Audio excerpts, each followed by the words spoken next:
At isang maganda at pinagpalang gabi ng Merry Christmas. Hindi, kasi Bear na. September na Resa eh. Okay? And welcome to another live broadcast. Ito po sa unang araw na ito ng Setyembre. Okay? Mamaya baka may dumungaw dito, no? Sisilip. Pero anyway, ayon po sa Philippine Statistics Authority or PSA, noong 2024, the data, no, ay mayroong around 38 million na mga kabataan sa ating bansa. May edad 0 to 17 years old. Ano po? Ito ay halos 34% ng ating total population. At alam mo, Reza, hindi naman lingid sa ating kaalaman ang maraming mga challenges ng mga kabataan. Tama yan, Mga Bishop. kinakaharap nila, di ba? Opo. Actually po, no, base rin po sa datos, ano, ilan sa mga challenges na yan, of course, yung kahirapan, alam po natin yan, poverty, malnutrition or poor health, inadequate access to essential services, low literacy rates, and poor learning quality. Oh, yun na lang isipin mo, marami sa kabataan walang mga magulang dahil mga OFW sila. Yes, opo. So mga distant parents at maging ang child abuse po, no? Kaya very interesting po na ating mapag-uusapan sa ating What's Brewing kasama ang isang distinguished social worker na si Attorney Ernest Arellano. Tatalakayin po natin mamaya kung paano nga po ba yung epektibong matugunan yung mga pangangailangan ng mga kabataan bilang isang gawain ng Panginoon. Mga churches, mga Baptist churches. Anyway, at dahil sa focus po natin ngayon ng mga kabataan, kahapon lamang ay ginanap sa Lighthouse Bible Baptist Church itong ating tinatawag na All Lighthouse Baccalaureate 2025. Ano po? At napakaganda ng kaganapang ito dahil we recognize not only the graduates, magmula elementarya hanggang graduate school, ha? Yes. Marami yan. No? Mga board pastors at pati ng mga honor students. Iba po talaga na kapag ang mga kabataan ay binibigyan ng parangal. So pagkikwentuhan natin yan sa Espresso Self, kasama naman ang iba mga organizers ng ating Lighthouse Youth Fellowship. At sa Health Talks naman po ay pag-uusapan na ang benefits of generic medicines dahil ngayong Setyembre po ay Generics Awareness Month. So mamaya makasama po natin ng ating host ng isang batang-bata, Bishop, no? Puro kabataan tayo na licensed pharmacist na si Phoebe Marie Escala. So we prepared good topics tonight. Stay with us for an hour of good talks. Ako po si Reza Abante Yebra. At ako naman si Bishop Ruben Abante. Well, let's have good talk over good coffee. Welcome to the Lighthouse Cafe.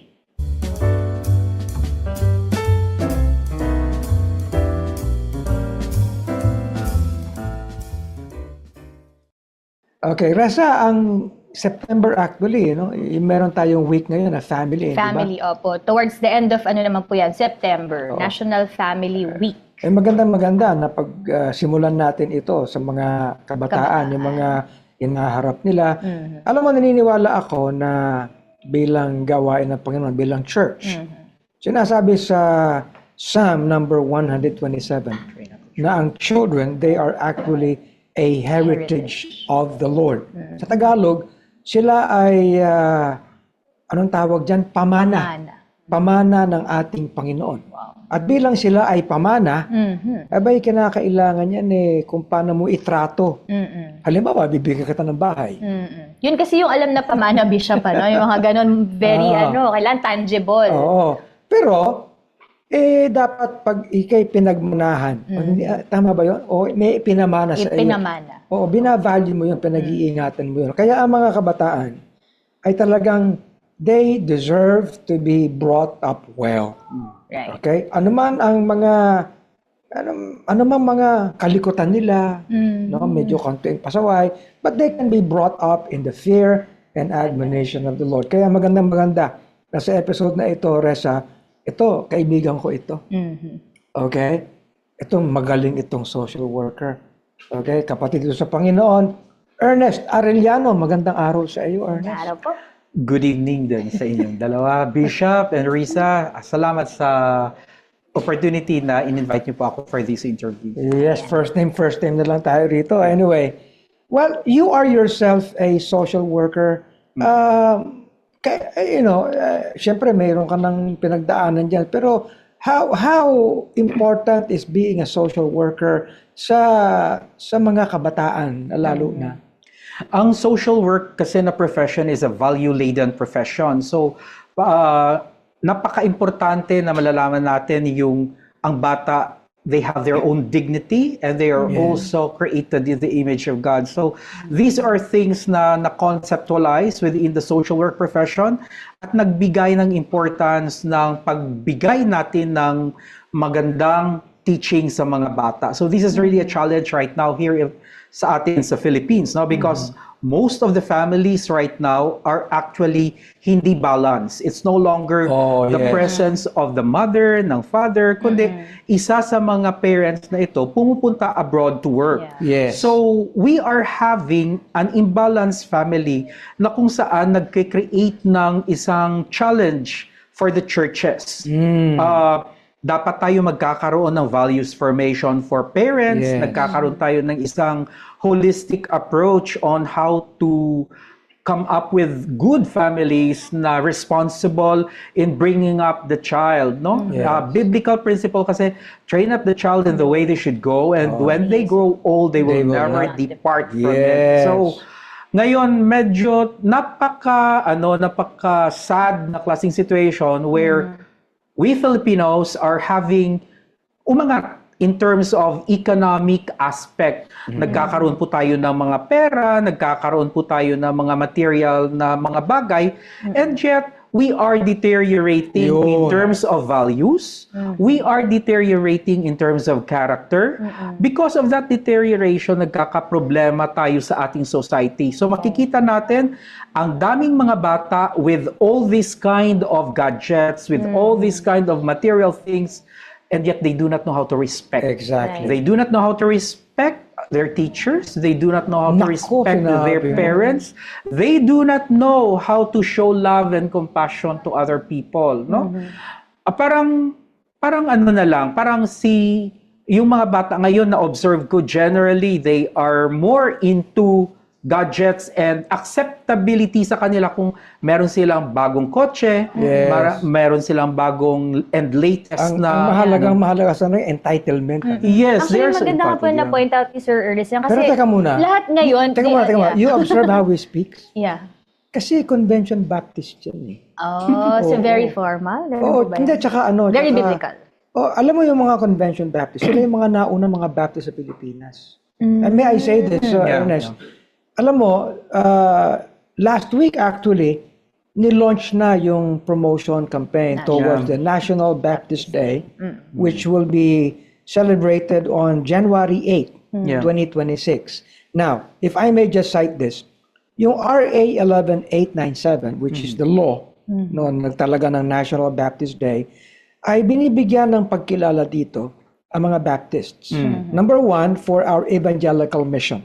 Hindi mawawala yan sa mga Baptist. And number two, for our contribution sa mga kabataan.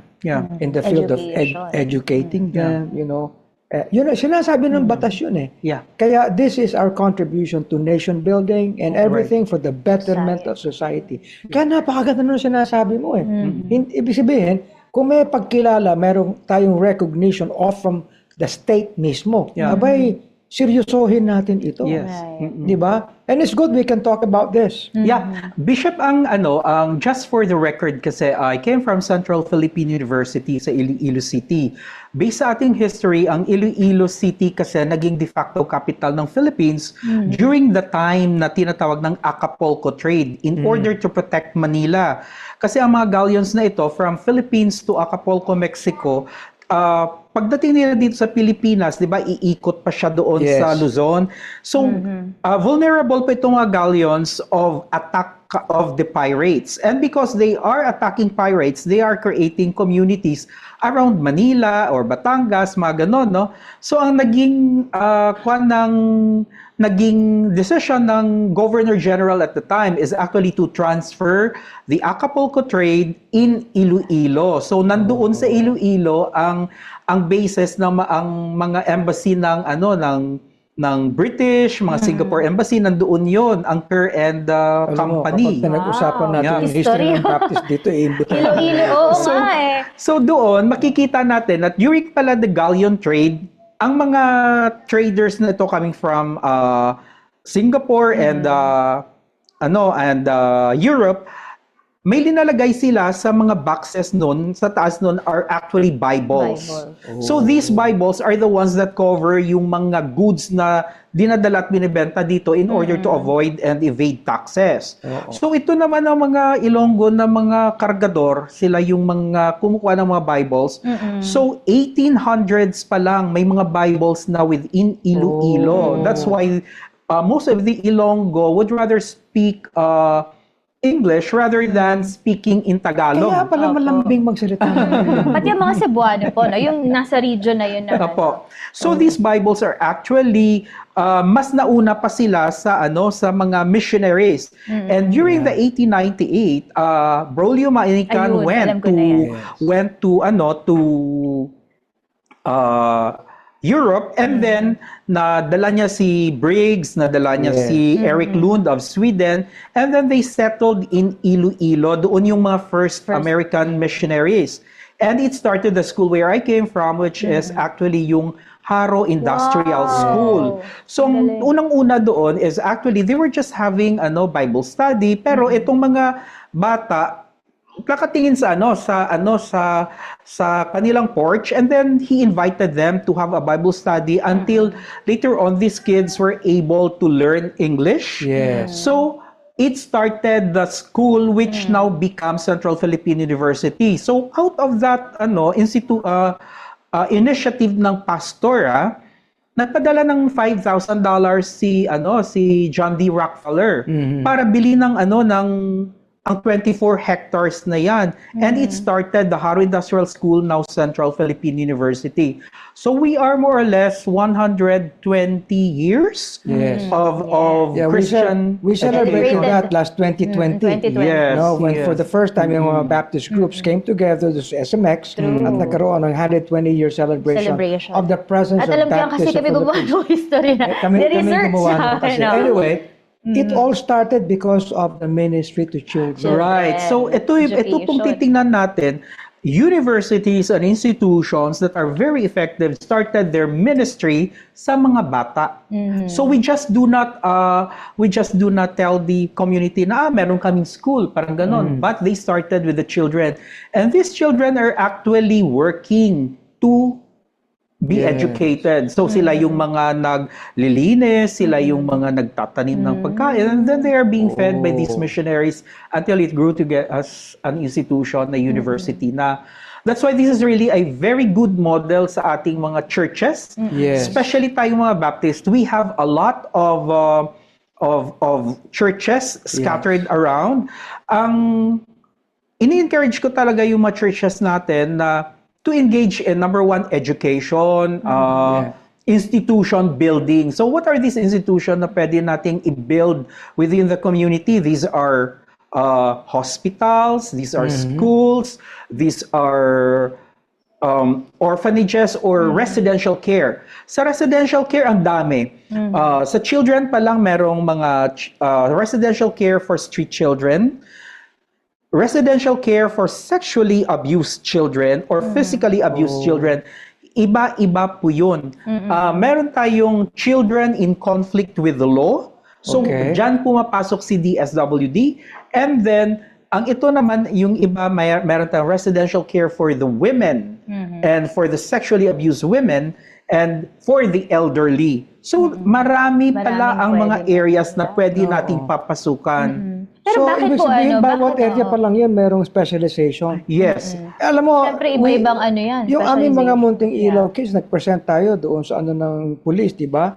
Yung Women's and desk. children. Oo, sa kasama yan PNP. Pero bakit po ideal? I think yun yung question ko. Bakit ideal na yung mga katulad ng mga ministries na ganito, Baptist churches, to build such facilities po, especially for children, yung mga ganun, abuse?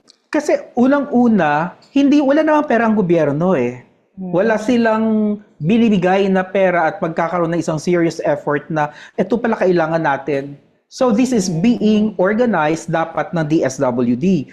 Pero ang nangyari ngayon is hindi niya gaanong matutugunan itong mga nag-emerge na klaseng mga situations and mga needs. So dito po tayo si NGOs, yung mga civil communities magtulong sa ating gobyerno. Saka isa pa, Ernest, Well, I can understand where they come from. Physical needs, Yeah. mental, psychological.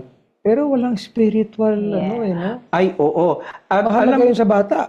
Pastor, ito pa pala, no? Ang isa sa pinaka-neglected na ministry na wala talaga dito sa atin sa Philippines is ang tinatawag nating halfway home. Ito, dito Okay. talaga maka-effectively minister yung mga churches. Ano itong halfway home? Di ba meron tayong mga bilanggo? Oo. These are people who are being placed in isolated area like prison cells, and then kuminsan wala silang tinatawag na wala naman, they are innocent or probably they are also convicted. Pero ang mangyayari dyan, after going out of this prison cell, dapat wag mo siya munang ibalik doon sa community. Kasi pag may nangyari dyan sa community na yan, like patayan, may walang pera, usually they are the usual suspect. Ganon din sa mga OFWs actually. Before they come, So more of how to reintegrate them back Yes. before they are reintegrated Yes. sa society. Kasi community. try to Ginagawa. imagine 20 years or 5 years or 7 months doon siya sa prison cell. Hindi niya alam magkakaroon siya ng shock sa community na 'yan. Ang churches, kung meron tayong halfway home, we can actually reintegrate them. So magkakaroon ng social and spiritual na enlightenment sa kanila. At the same time, you are giving them the chance to be trusted once again. Hindi mo siya kasi 'di ba ang tendency natin pag when these people are actually going out from the cell, sasabihin nila, ay baka may mangyari dito ngayon, 'di ba? So pag may Exactly. nawala Alam mo, doon, they tama. are the suspect. Babalik na naman Exactly. sila. So nagkakaroon May ng stigma Conversion Sa and mga tao. transformation does not happen. They do not happen overnight. Right. So, sana, Pastor, magkakaroon po ang mga churches ng ganitong program. And you know what? The churches should already be, they should also follow the rules and the tinatawag nating guidelines ng government. So, there will be a separate registration of the church as a ministry and separate registration sa SEC yung mga residential care, mga institutions like Yes. hospitals, like iba naman yun ang pag-manage nila, no? Kasi most of the pastors, especially sa convention before, sasabihin nila, ay, kaya nga kami nag-pastor because mahina kami sa math. So eto Magaling naman, po siya sa math.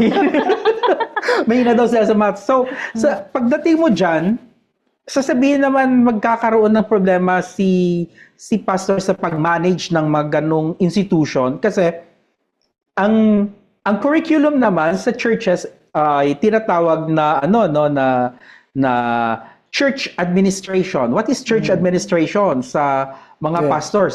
Ito yung pag-administer ng kasal, pag-administer ng patay, pag-administer ng The ministries, binyag. yes. So, No? Ito yung church administration sa concept ng mga pastors and church workers. Pero once we say administration, iba na yun. It should be the management of money, management of resources, management of people, management of programs and services. So ito po yung mga concepts na dapat naka-integrate doon sa mga curriculum ng ng ating mga theologians Pastors. para prepared na rin yung tinatawag nating Pero yung ganun po ba? Kasi I'm thinking, syempre kapag may special needs yan, halimbawa abuse, yung mga Yeah. ganyan mga women, hindi po ba kailangan niya ng professional care talaga or help? Like for example, a psychiatrist, mga ganon. Diyan po mapasok po si DSWD. Si DSWD may tinatawag dyan na senior social worker. These are people na responsible sa kanilang mga legal needs, kanilang social needs and psychological needs. So ang mga house parents naman are responsible of preparing their yung mga tululugan, pagkain, washing and cleaning yung parents, yung house parents. So ang social worker talaga is the superstar ng isang institution kasi siya lang ang makamanage mismo ng kanyang rehabilitation plan in coordination with a psychometrician, a psychologist. So here, hindi lang siya simple na psychologist kasi when you measure stress, when you measure anything that has something to do with the capacity ng tao, mentally it should be psychometrician. So, in any part ng nagkaroon nga ng ng parang misunderstanding or hindi gaanong naintindihan na pag psychologist pwedeng gawa Akala kasi ng tao, marami nag-aakala lahat yun psychologist. No, hindi po. Kailangan kwan yun, psychometrician, Kung hindi and then you can be psychologist, accepted in court. psychiatrist. Yes, or psychiatrist. Oo. So, gaya din sa amin naman social workers, we have specialization. For example, ako But for social workers, you have the more understanding on how these things Yeah. are placed. Yes. Actually, Reza, may social worker sa Bible. Naalala mo yung Samaritan, yung The Good Samaritan, di ba? Merong Dinala niya sa inatake. inn, yun ba yun? Dinala niya sa inn. Social worker yung may-ari ng Yung may-ari. inn. Pwede. Pwede, no? Di ba? Yun nga ang social workers kasi are embedded sa kanila yung concept na itong tao to, Panginoon to eh. Ito yun. Kaming social workers, we can talk with each other by just with our eyes. Ay, magaling. We can talk Intuitive. intuitive kami ng immediately we don't need to speak and to tell this to our fellow social workers. Pag kuminsan may tinatanong kami, "Hoy, client mo ito si ano?" Tingin na lang yan, alam mo na you're not supposed to ask. Let me ask you. Kasi may mga churches, syempre, na ang kanilang perspective, hiwalay talaga ang church sa government. Right. Separation of church and state. So Yeah. they do not have anything to do with whatever itong mga ganito. Trabaho yan ng DSWD, trabaho yan ng kung ano. Hindi naman tayo welfare ng mga institutions. So, hindi na dapat ganun eh. Yun ang traditional thinking na may separation ang church and the state. Therefore, lahat ng mga social needs ng mga tao goes directly as a responsibility ng ating government. Pero tayo mga social workers at tayo din sa church, no? Tao pa rin yun ang Yes. ating mga kinaharap. Ito sila yung mga tao na nasa problema na dapat din nating tulungan. And I actually say this, before the Lord Jesus Christ went to the cross, anong ginawa niya? He attended to children. Ang sabi niya, do not let these children be far from me. Suffer them to come to me. Okay? And then, lahat ng the lame, the blind, lahat inisikaso niya, yung mga nagugutom.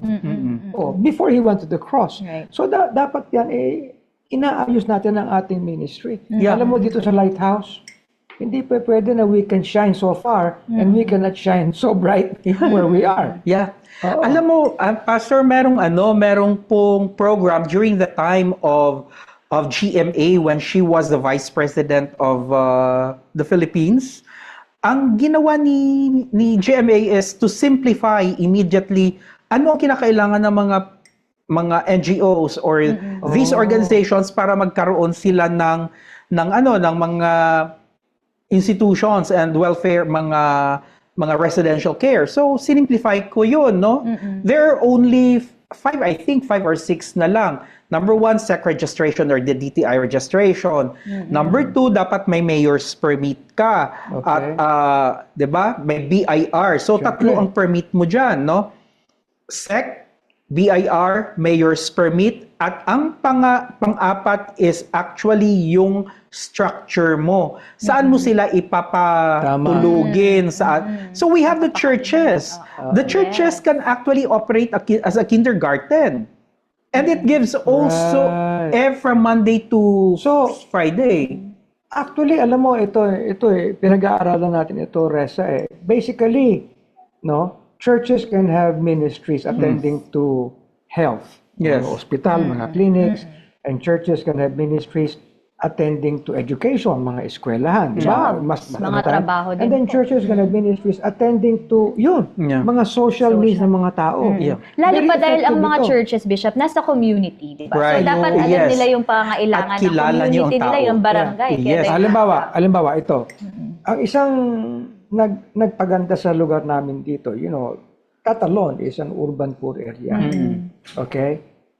ang katuwiran dito, hindi naman kayo maalis dito eh. Yeah, yeah. We are always here. Kapag may baha, andito kami. Right. Kapag may sunog, andito kami. Yeah. Kapag mayroong pandemic, andito kami. Hindi kami umaalis. Hindi kami para may mga politiko na kapag andyan na sila, pag nasa poder sila. So we're here. So we can attend to these things and be continuing. Right. Ay, Bishop, ito lang maganda, no, na malalaman na once you are actually working welfare programs, na you are not a social welfare naman na institution, Yes. pag na-accredit ka or license ka ng DSWD, tapos na-accredit ka, you are already entitled for subsidy ng government. government. Yes. Kaya na ngayon ang mga nag-emerge na mga klaseng problema. So, they will only go and partner with NGOs and foundations na nag-operate ng mga orphanages na ito if you are an accredited institution. So, medyo talagang papasok ka sa butas ng karayom pag magkakaroon ka ng ng mga accreditation certificates So it na is ito. never the policy of any government agency na i-echepwera ang mga churches, mga ministries. Yes. Maling-mali talaga yan because they should recognize, government should recognize that you will be needing the help of the civil communities and we belong in the civil community. Yung mga yung mga churches, yung mga organization ng Federation of Senior Citizen, civil communities po While tayo. you're on it, kasi meron akong siyempre, I talk to a church-based schools. Yeah. Yung mga nila, they have this perspective na parang kaaway nila ang DepEd. Sabi ko, never. No. Hindi. Tinutulungan kayo ng DepEd. DepEd is never against Yeah. the schools that we establish. Eh lalo na meron tayong RA 11897. Right. And the state recognizes that. Ganun din dito sa area na ito. Yes, yes. Ang DepEd, by the way, is one of the secretaries is actually a Convention Baptist. Yes. Si Peter Corvera. Yes. 1 year ahead lang siya sa akin sa CPU. Ganun ba? Anak siya ni Mrs. Corvera na kasama din ng mother ko sa Department of Social Work. Kasi mother ko is a social worker missionary. So she's also a pastor and a professor sa CPU. So, si Peter and I You are are a actually... family of social workers. Oo nga. Oh yes, we are 27 kami lahat. Pala. Yes. Okay. Yeah. Galing. And we all work within the government before. Pero ako naman, lumabas ako sa DSWD during the time when my father was dying because I have to take care of my mother. So sabi ko, I will have money, I can go anywhere in the world later on, but I will only have one mother. So I have to take care of my mom. That's why right now she is already 92 years old. Wow. She still continued to teach Sunday school. Yes. That's elixir niya talaga yan every Sunday. Baba na tayo sa the model we do here sa mga social works. Yeah. How do we compare with other countries? Dito sa Philippines kasi, ang nakita ko, napakarami nating problema in terms of number. Number ng mga children ay talagang marami na dapat matutugunan at hindi kakayanin ng ating gobyerno. Unlike naman doon sa US, sa UK, and most of these European countries, marami silang pera. They wanted to put in their welfare programs. They wanted to put in budget sa mga ganito. And yet, they do not have a lot of children kasi hindi na sila nanganganak because Tama, they no? practice Yes. contraceptives, they Iba practice dito. abortion, they Dito sa practice... Tatalon, Ernest, ang mga nanay dito merong competition. Ay, dapat lang marami tayo kasi you know, Hindi, ang competition nila patibayan ng Yan ang matris. pinakamahalagang resource ng bansa. Parang mga pakyan ito ng children. Anyway, so you will continue. notice ito, no, UNICEF, itong mga international organizations are giving and looking for partners in the Philippines. At dito, ang hinahanap nila is not only the SWD. Hinahanap nila are actually legitimate, registered church organizations and foundations. yeah. So what are these? These are Novib, Oxfam, UNICEF, ICCO, ang dami-dami dyan. Kaya every time, Bishop, sabi ko, uy, magkaroon kayo nito so that I could also help you. I will try to link you in this kind of institution and funding institutions. Kasi, ang dami nating problema na dapat talaga ang ang churches ang mag-manage.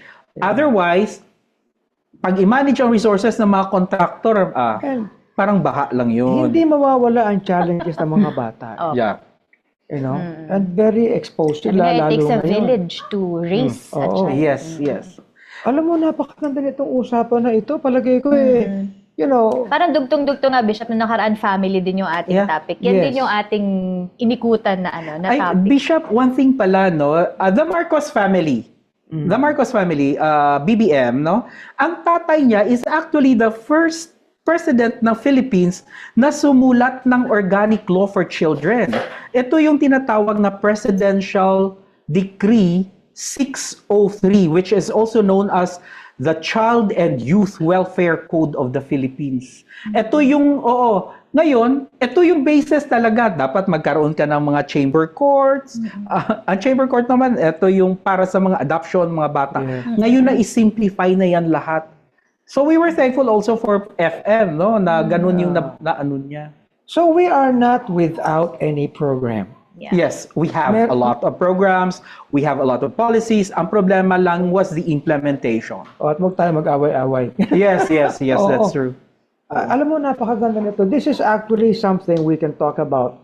Lalo na when we look forward to having the National Baptist Day. Yeah. O, ang daming Baptist sa Pilipinas eh.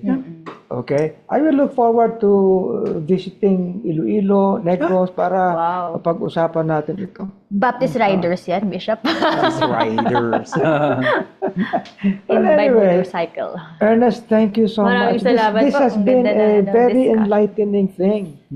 You know, at palagay ko, mas marami pa mga churches natin would be interested. Yes, Bishop, feel free to contact me even if I am already in Iloilo. We can have a Zoom meeting.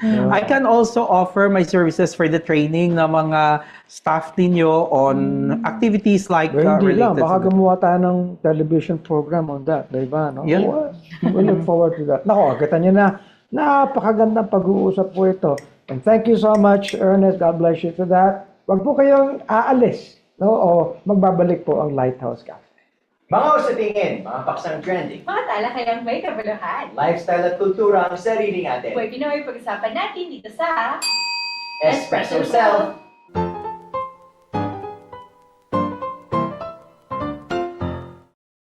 Kaya napakaganda ng outfit natin. No? Saka napakaganda rin na naging event natin itong nakaraang weekend. No? Yung All Lighthouse na Baccalaureate and Recognition Service. Ang isa sa mga nagustuhan ko, syempre, yung na-recognize yung anak ko, no? Yung panganay Proud ko. father. Oo, proud. And very professional, very ganda ng programa natin, napaka-smooth. And more importantly, yung just hearing and listening to the testimonies ng mga nagtapos natin, no? Talagang it really is a big blessing. No? Yes, Gabi, nakakatawa rin na makita yung ating mga kabataan na binibigyang recognition, hindi lamang dahil nakapagtapos sila, pero dahil nakita natin, syempre, ang mayamang biyaya ng Panginoon sa kanilang mga buhay. And actually, ako naman, Gabi, aside syempre dun sa napanood natin na mga presentations, yung mga testimonies, syempre, ang behind that ay yung mga tao din na nagtrabaho para to make this event possible. Kaya, syempre, dun din nakaka-bless na makita sila na talagang binigay nila yung kanilang best, ang lahat nila para maging successful ang event na Oo nga. ito. Siyempre, recognition din for the students and their loving and hardworking parents, no? Dahil hindi naman sila magiging ganyan kung wala rin yung mga kanilang mga magulang. Siyempre, ang ating pastor, ang ating mga pastors din sa ibang churches, and our youth leaders. Kaya naman, joining us tonight, no, are some of the organizers. I-recognize na rin siguro natin tonight, no? Yung kanilang bigyan natin ng award, no? From the Lighthouse Youth Fellowship. Welcome to Espresso Self, RJ, CJ, and Rizam. Yan. Wow! Good evening po. Young, lakas maka-young blood, no? Yes. Siguro, napakilala naman namin kayo, no? Siguro kung gusto nyo bumati sa ating mga viewers, isa-isa yan. RJ? Yeah, so, no po, RJ Manawis, fourth year IT, specialization in robotics and automation. Wow, matalino ka. Robotics, animation. Totoo naman ikaw yan. Tama ba? Charisse Jewel Delgado, third year Bachelor of Science in Accountancy. Mabigat-bigat din. And of course, Hello po, good evening po. Ako po si Raizam Teologo. So, second year naman po. Bachelor of Science in Business Administration po. Alam mo, pag tinitingnan ko sila, parang I feel that the future is bright, no? Yeah. We're in good hands. Yun kinabukasan ng mga next generation natin. But let's talk about yung baccalaureate, no? Ano nga ba yung ginagawa natin tuwing may baccalaureate recognition Sunday, and ano specifically yung theme for this year? Who wants to cover that? So, ayun po. Ang baccalaureate po, yearly po natin siya ginagawa. It's to give recognition po sa mga youth po natin, sa mga students na nagtapos, and of course, yung mga students din po na naka-receive ng awards po. No? So, ang team po ng baccalaureate natin for this year was established by truth, strengthened by His grace, perfected in Christ, and settled for His glory po. napakaganda. So, yun nga, nabanggit niyo na every year ginagawa to. So, parang, paano ba yung nagiging process niyo? Siguro ano yung mga preparations niyo before? Sino-sino yung mga churches na kasali dito? And paano siya, kumbaga, paano niyo kina-qualify siguro yung mga magiging part ng baccalaureate?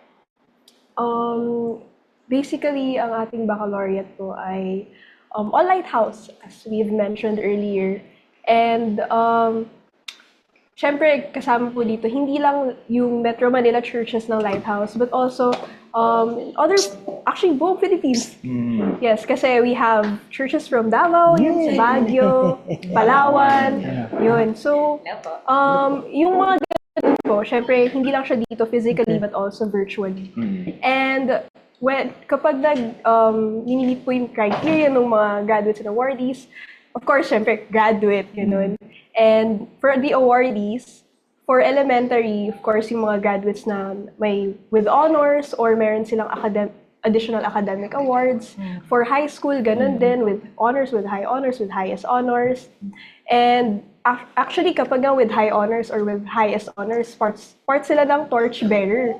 So, pagdating ng mismong baccalaureate, meron silang medals na nare-receive for those torchbearer awardees. And for college, obviously, yung mga Dean's Lister for 1 or 2 sems. And then, kapag Latin honors sila, pag graduate sila with Latin honors. So, yun po yung mga criteria na we look in kapag pinaprepare po namin ang event na ito.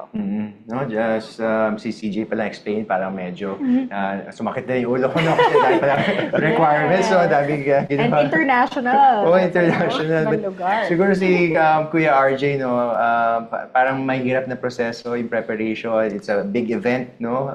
Kumusta yung naging process, experience ng core team natin in preparing for this? Ayun, so narinig niyo po yung long process ni Ma'am Cherise kasi kasama po siya sa SUVPROG or Souvenir Program Committee. So for big events like these, we assign first of all po yung mga overall leaders. So for this year po yung na-assign po ay yung kasama po natin na si Raizam. Yan. And then after the overall, who oversees the entire program, meron pong specific committee. So there's creatives committee sa media. There's also a presentation committee in charge of the program. Souvenir program in charge of the registration of graduates and the souvenir, yung program guide po natin. And then, meron din po tayong logistics and marami pang committees. Food committee, no? Yes, food committee na po. Very important. Yun. And then, finance committee, syempre, of course, held by our LYF treasurer. And then, for para makasama po yung iba't ibang works po natin, meron din tayong mga coordinators. So, meron tayong coordinators from Tatalon, meron din tayong coordinators from each work na mostly youth din po. So, yung mga youth leaders then from different works are the ones who are coordinating with their YPs and sino po yung mga graduates nila, awardees, so on and so forth. So, para po talaga mabuo yung buong event, sobrang daming tao po ang kailangan and sa biyaya pa ng Panginoon, kitang-kita natin na lahat po sila, especially ang ating overall and ang ating SUVPROG na team, sobrang hands-on nila this year and kaya nabuo yung buong Baccalaureate and Recognition Service Program. Kaya mo, Erica, no, alam mo na kung gaano ka-energetic yung program natin. Naubusan ng boses siya. Oo nga eh. Nakita ko kasi sila daw yung MC. Hindi nyo na na-mention, no? Yes, and nakakatuwa kasi nakikita natin na yun, they were organized into committees, ganyan. So nakikita natin na talagang, kumbaga parang expert na sila na pagdating sa mga paggawa ng mga ganitong like baccalaureate and even, for sure marami pang events yung LYF. No? So siguro, yun nga, nabanggit nyo kanina na mga students din kayo. So, paano nyo siya na, how to be you, ganyan, na-juggle yung ganito na for sure, syempre, yung iba parang maghahanap pa sila ng baka may maiwan, ganyan, dun sa mga names. So, ano yung mga challenges? And at the same time, ano yung naging blessing to be part nitong baccalaureate na preparation? So, sige po. Yung mga challenges po, since, sige, sabihin ko na lang po na first time po talaga na maghawak po ako ng ganito kalaking event. So, yun, unang-una, blessing na po yun sa akin na mabigyan po ako ng opportunity para maghawak ng ganitong event. And sa mga challenges po, hindi mawawala yung, syempre, challenges sa coordination with other church kasi you need to reach them out, of course. And as an overall, ikaw yung naghahawak ng mga tao. No? Ikaw yung mamando kung ano yung mga dapat gawin, mag-set ng deadlines. And of course, bilang isang leader, hindi lang siya dapat yung nasa orders lang, nasa utos lang. Siyempre, you lead by example. So, kapag may mga committees na nahihirapan, of course, in-extend ko yung sarili ko para matulungan ko rin sila kahit gaano pa kaliit yung mga problems para ma-resolve siya as a group, diba? So, ayun, mahirap din siya. And of course, nabanggit niyo rin po yung time no, na and mahirap din po kasi as a student, meron kang schoolworks and of course, meron ding ginagawa sa bahay bilang mga anak. Ayan.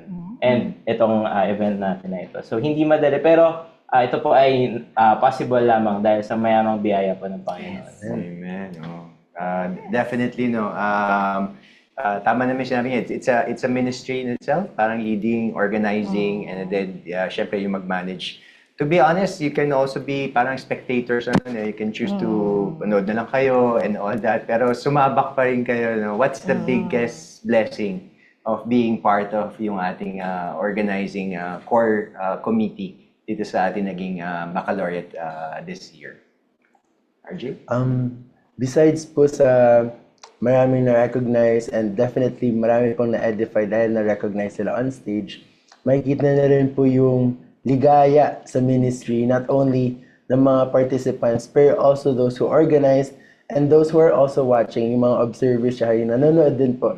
And sobrang nakakatuwa rin na yung willingness ng mga YPs, because besides nga sa mga committees po natin, meron din tayong mga heads. Ayan, so kita natin sa YouTube yung mga nag-a-assist doon, katabi ni Pastor, and yung very, very active na souvenir program and all the other, lahat ng part ng buong program and all other events. Makikita niyo po, yung ligaya talaga nila.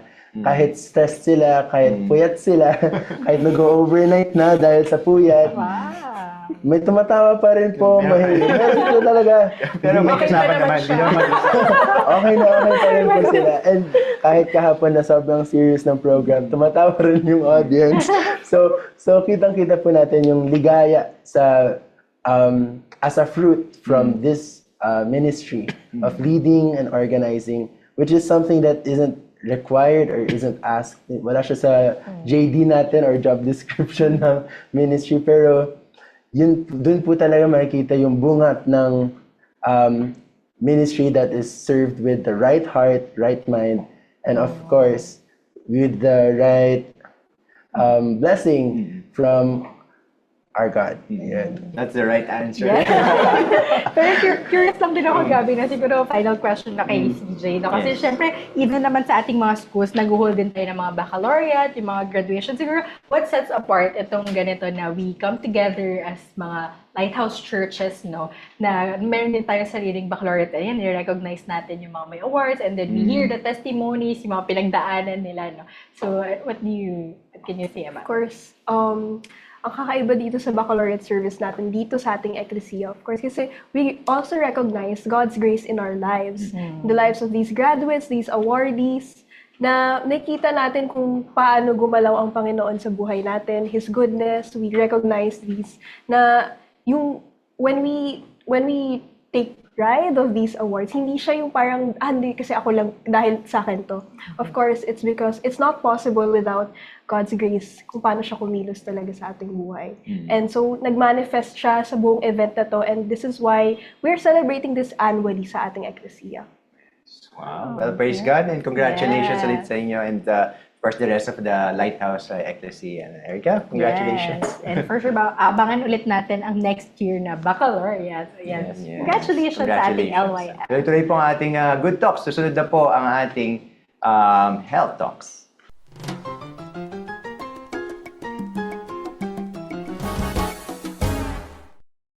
Welcome to Health Talks.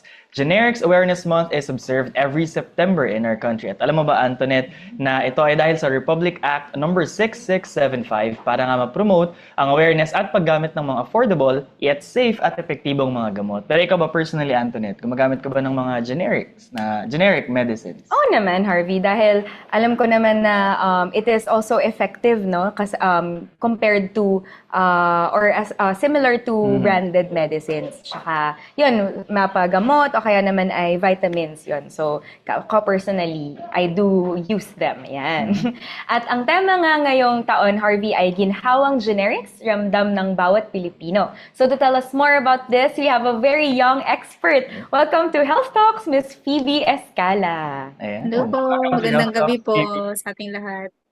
Ayan, very fresh si Phoebe. Ayan, so can you, siguro as bilang panimula, pwede ka bang mag-share ng iyong background, Phoebe? Ano bang iyong undergraduate course and of course ngayon as yung career mo, yan, quickly. Okay po, so ako po si Phoebe Escala. I graduated BS Pharmacy last 2022. So I have worked in a hospital for 2 years po.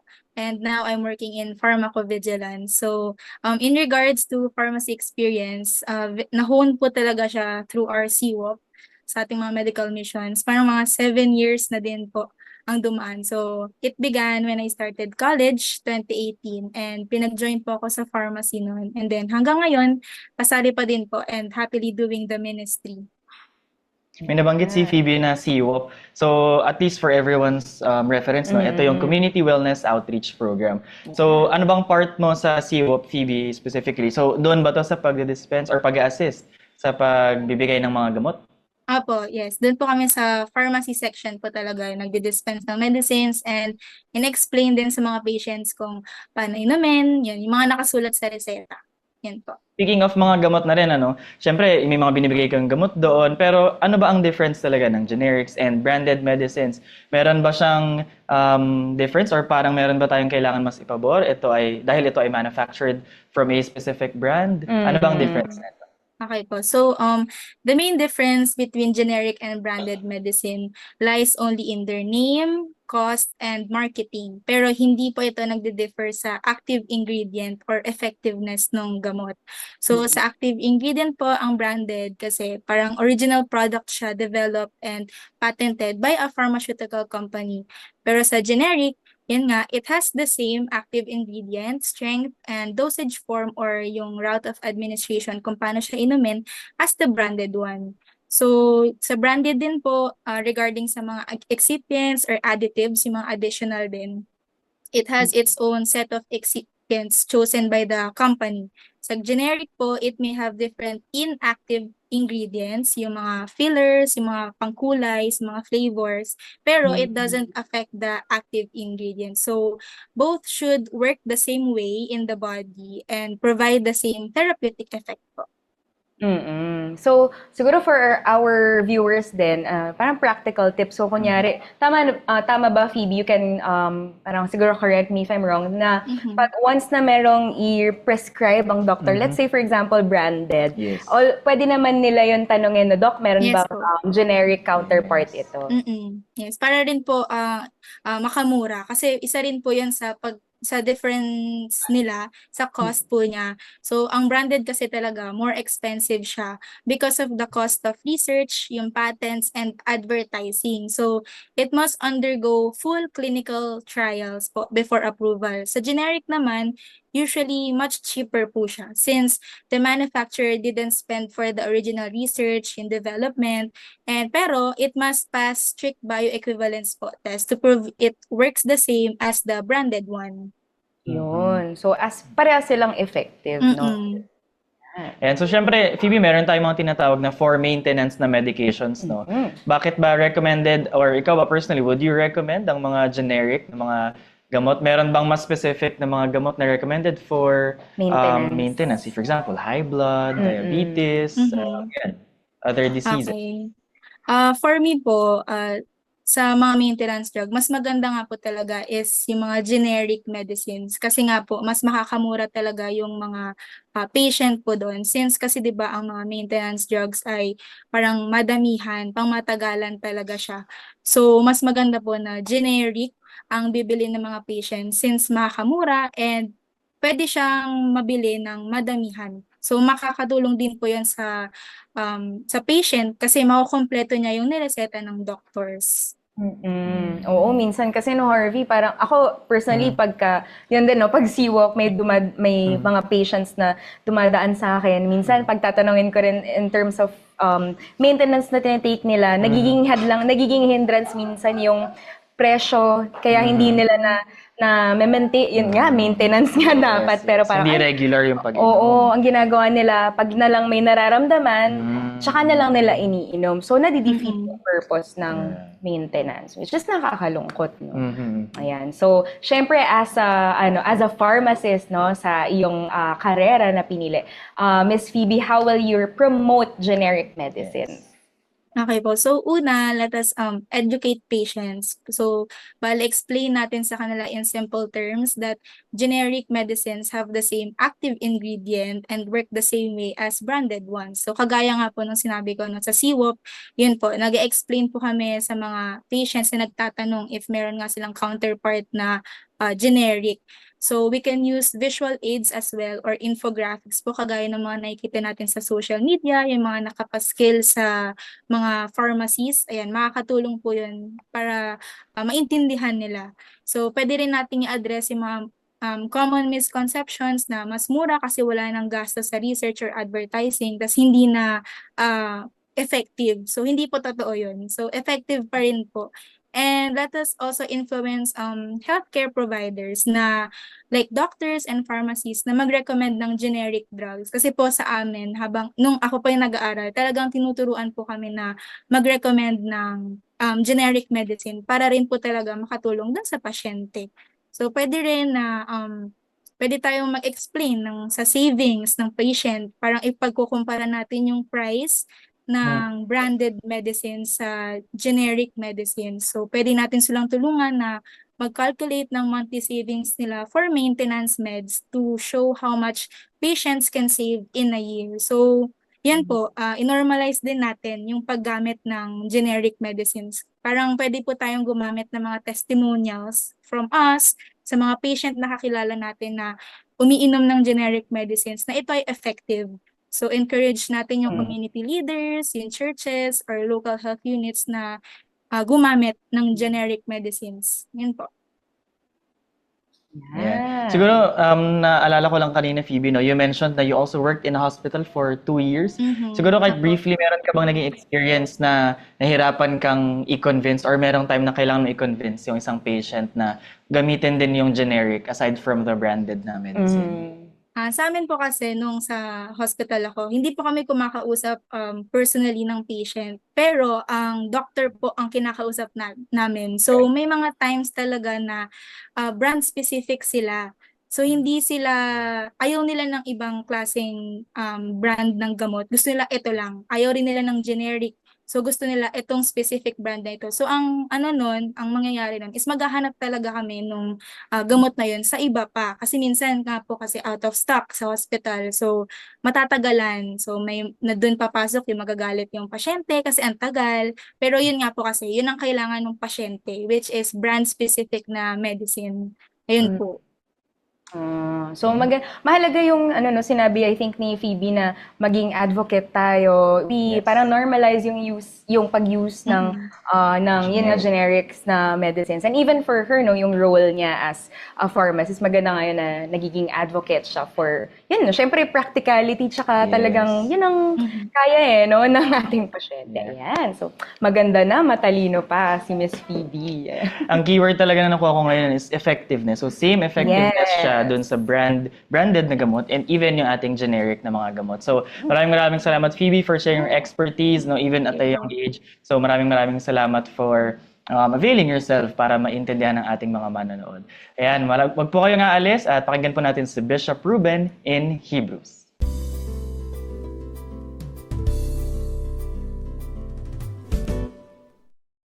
And welcome to Hebrews. Ito po ang segment sa ating Lighthouse Cafe na naglalayon na bigyang daan sa ating mga buhay, sa ating kaisipan, sa ating pagkilos, ang tungkol sa mga pinag-uusapan po nating mahalaga.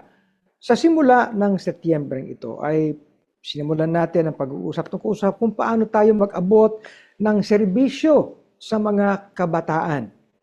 Alam niyo po, minsan ang ating Panginoon ay siya ay nagmi-ministro and he was attending to a lot of people and there were children all around, mga maliliit na bata, and the disciples were kind of para bang pinipigilan nila yung mga bata na lumapit sa Panginoon. So, in Luke chapter 18 and verses 15 to 17, ito po ang nakalagay.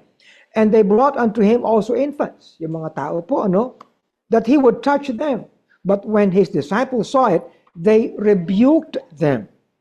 But look at the next verses. But Jesus called them unto him and said, Suffer little children to come unto me, and forbid them not.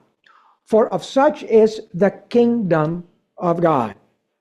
Verily I say unto you, whosoever shall not receive the kingdom of God as a little child shall in no wise enter therein. Alam niyo po, napaka-striking ang bilin po dito ng Panginoon. Ang sino mang tumatanggap sa mga batang ito, okay, ay gayon din ang pagtanggap sa kanila. Ang sino man nagtataboy sa mga batang ito ay hindi, mayroon pong anong warning laban sa ganyan. Po? Sapagkat, ang sabi nga ng Panginoon, for of such is the kingdom of God. Now, there is a significant passage in the Old Testament. Ang sabi po roon sa Psalm 127 and verses 3 to 5. Look at what the Word of God says. Lo, children are an heritage of the Lord, and the fruit of the womb is His reward. Abay, napakaganda po sapagkat sa Tagalog ang sinasabi ng talatang ito ang mga bata ay pamana ng ating Panginoon. Ano po? In fact, ang bunga ng sinapupunan ay kanyang gantimpala. Okay? Reward. And then as arrows are in the hand of a mighty man, so are children, of the youth. Happy is the man that hath his quiver full of them. You see, napaka-pinagpala po ang pag-abot natin sa mga bata. Ano man po ang inaangal natin sa mga kabataan, napakagandang simulain ang ministry sa mga kabataan. Kanina, sa pag-uusap natin ng guest na si Ernest Arellano sa una pong segment ng ating show na What's Brewing, ay nabanggit niya ang talagang naging simulain ng mga ministries na maraming churches ng mga Baptist nung araw po ay para sa mga kabataan at gayon din ang ating pinagyayaman sa mga panahong ito. The fact na marami pong hinaharap na mga challenges ang ating mga kabataan ngayon. Oh yes, there are lots of inventions, there are lots of developments sa mga panahon po ngayon. However, as there are lots of things that are offered sa mga kabataan, ay naroon din po ang lahat ng exposure sa kanila. Kaya po ang pag-iingat, ang pag-abot sa kanila, ang pangangalaga sa kanila ay napaka-foundational pong bagay. Sana po sa ating society ay pagyamanin tayo ng mga mas marami pa na maaari nating iabot sa mga bata upang ang kanilang kapakinabangan at ang kanilang future ay masiguro po natin. In fact, napakaganda ng bilin sa atin na ang kabataan ay pag-asa ng bayan. Now, if they are such, then all the more ang ating mga churches, ang ating mas marurunong sa lipunan, ang ating mga professionals, ang ating mga nasa pamahalaan, ay mag-abot po tayo ng mahalagang training. Ang sabi po it takes a village to raise up a child. Kaya magtulungan po tayo. Ano po? Sa kalagitnaan ng mga challenges na ito, sa kalagitnaan ng hinaharap nila, lalo na ang ating society, ang mga kabataan po, maraming hinaharap sa kalagitnaan ng mga distant parents. Kaya po, maging masigasig tayo sa pag-abot sa kanila. For of such, ang sabi ng ating Panginoon, para sa kanila, ang kaharian ng langit. Alalahanin po natin ito at pagpalain kayo ng Panginoon.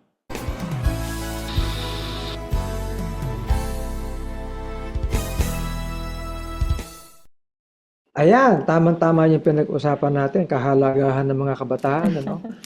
Oo, yung mga bata rito. At lalo na, parang all-star cast tayo ngayon. Okay?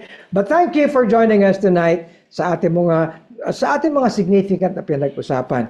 At palagay ko, champion itong episode na ito sapagkat very, yung ating mga pinag-usapan I agree po, Bishop. At nagpapasalamat din po tayo sa ating mga guests for this evening. Andyan sila, Attorney Ernest Arellano, RJ Manawis, CJ Delgado, Rizam Teologo, Phoebe Escala. And you can rewatch and share our episodes from our Facebook page and YouTube channels. Just look for Lighthouse BBC, Great Commission TV, or GCTV Asia. Make sure to like and subscribe. Yes, at para naman sa lahat ng mga on the go, meron din po tayong podcast sa Spotify. Hanapin niyo lamang ang Lighthouse Cafe and you can listen to our episodes anywhere you are. At shoutout syempre po sa ating mga faithful na tech and food team. Hindi po yan magiging posible ang ating weekly live broadcast kung wala po sila. Diyan po sila Derek Edwin Ballesteros, Rina Abante, Jed Gamboa, Joy Abante, Ia Cid, Jeff Alvarado, Leia Alpaz, Japs Dominguez, Chris Fortes, Emily Ballesteros, Daisy Cu, Maluin Norino, and Jabel Gamboa. Salamat din po sa ating mga ministry partners, For Gospels Catering Services, Hub 105, and Haircutters Republic. Visitahin niyo po ang kanilang branch niya sa may Q Plaza Mall, sa may Cainta, Rizal. Ayan, and so join us again on Monday next week, same time, 8:30 for another live broadcast ng ating pong Lighthouse Cafe. Where good talks happen.